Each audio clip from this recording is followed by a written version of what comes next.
Selamat petang, salam sejahtera. Anda pernah dengar giliran jerung pula panas buntut disiasat SPRM? Wah, ini memang isu paling hangat yang kamu perlu share kepada seluruh dunia, khususnya seluruh Malaysia.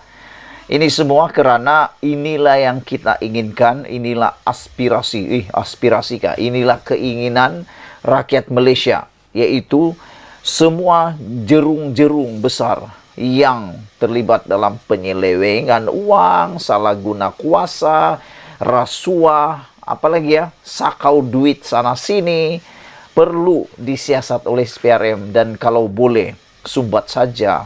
Kalau mereka terbukti bersalah, sumbat saja mereka ke dalam penjara. Karena inilah yang dikatakan barunya adil. Kan? Ini tidak rakyat di bawah miskin, tapi orang-orang di atas yang dipanggil jerung-jerung kaya raya pula. Caranya kaya pula bukan dengan cara yang baik. Itu yang kita tidak suka. Kalau mereka jadi kaya dengan cara yang betul, cara yang baik, kita ucapkan tahniah dan itulah yang terbaik.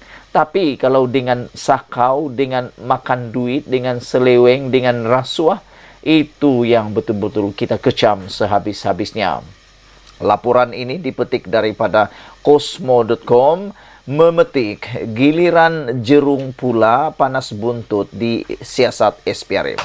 Persoalan besar malam ini, siapa jerung yang mula panas buntut ini disiasat oleh SPRM? Harap-harap bukan sekadar panas buntut lah, terbakar buntut lagi bagus. Kalau hilang terus buntut lagi bagus. Apa pendapat kamu semua? Kalau kamu setuju dengan apa yang saya cakap, tolong bantu saya tekan butang subscribe untuk mendapatkan isu terkini, dan tekan butang subscribe itu percuma. Share video ini supaya semua orang tahu kita sama-sama punya perasaan benci terhadap jerung-jerung yang sakau duit rakyat, yang makan duit rakyat, yang rasuah sini sana, yang seleweng sini sana, salah guna kuasa sini sana. Tahun 2023 menyaksikan Suruhanjaya Pencegahan Rasuah Malaysia SPRM bertindak agresif menyiasat kes-kes berprofil tinggi. Kenapa agak-agaknya ini berlaku? Saya hanya satu jawaban. Kerana bos kita, yaitu Perdana Menteri kita Anwar Ibrahim, bertindak betul-betul sungguh-sungguh, betul-betul komitmen, mahu memerangi rasuah sehingga ke akar umbi. Bukan sekadar ke akar umbi, tapi sehingga ke bos-bosnya sekalian. Inilah yang menyebabkan SPRM bertindak agresif. Karena ia sebenarnya tindak balas daripada siapa bos mereka. Kalau Perdana Menteri itu adalah pemerang pula. Orang yang betul-betul benci rasuah, betul-betul mau memerangi rasuah, tentulah SPRM akan bertindak dengan lebih agresif. Tapi kalau ada yang menghalang-halang, pastilah SPRM tidak akan agresif.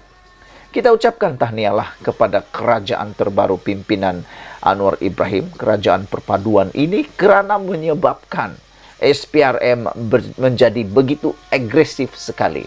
Walaupun ramai yang benci, walaupun ada pemimpin-pemimpin politik, pengarah-pengarah syarikat, pengarah-pengarah jabatan, menteri-menteri yang benci dengan tindakan Anwar Ibrahim yang begitu lantang, tegas menentang rasuah di Malaysia, tapi kita tetap setuju. Kita tetap memuji dan kita tetap menyokong tindakan itu. Biarlah, kalau saya boleh jumpa dengan Datuk Seri Anwar Ibrahim dan ada peluang cakap, saya akan cakap mudah saja dengan bahasa orang Sabahan yang paling sederhana. Saya cakap, jangan pedulilah dengan diorang semua tu.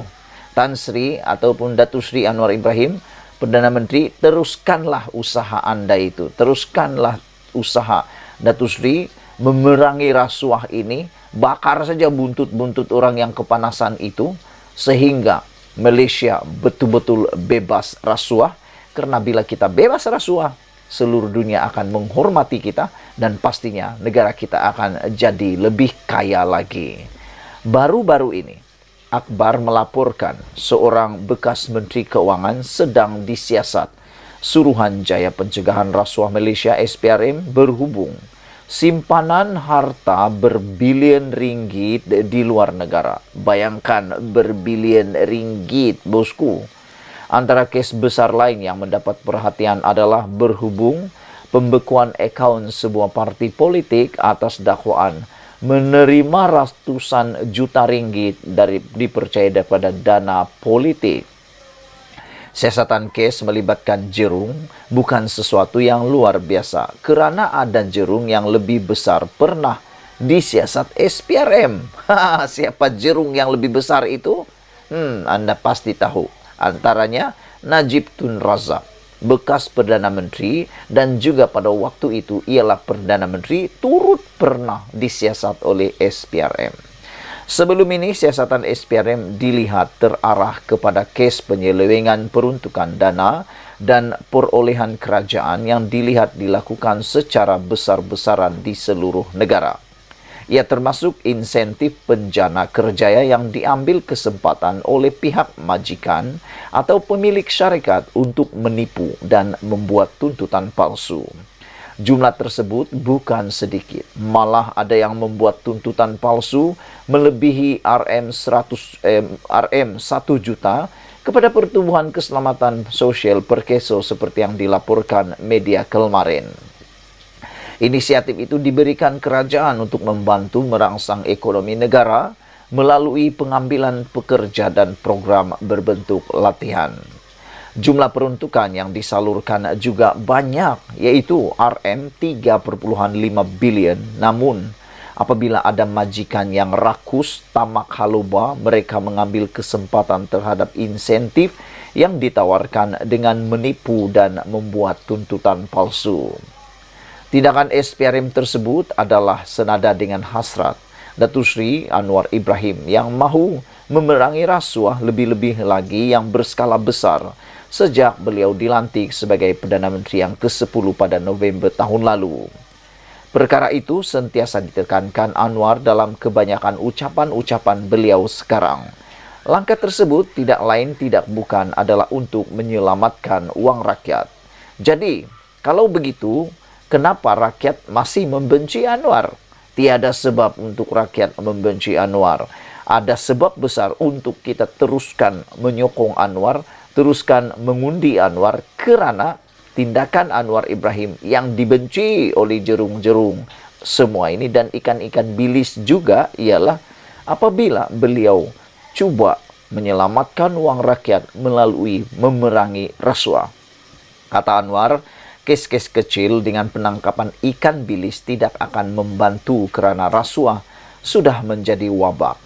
Kalau dahulu terlalu banyak masa dan tenaga tertumpu untuk menangkap ikan-ikan bilis, kini jerung tidak akan terlepas. Syukurlah.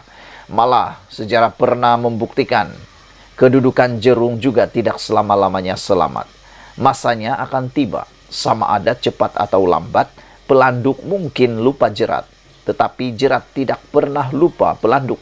Sesiapa sahaja yang terlibat dengan jenayah kolar putih tidak akan terlepas.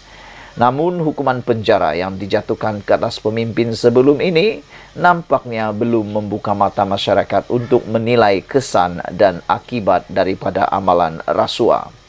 Hukuman penjara itu seolah-olah tidak memberi pengajaran kepada pemimpin lain. Sepatutnya isu pemimpin disiasat tidak sepatutnya berlaku lagi. Bagaimanapun, ramai yang terlupa bahawa orang tamak selalu rugi. Sekian dulu untuk kali ini. Jangan lupa tinggalkan komen anda, tekan butang subscribe. Kita biarkan saja semua jerung-jerung panas buntut. Mula panas buntut. Kan? Bye-bye.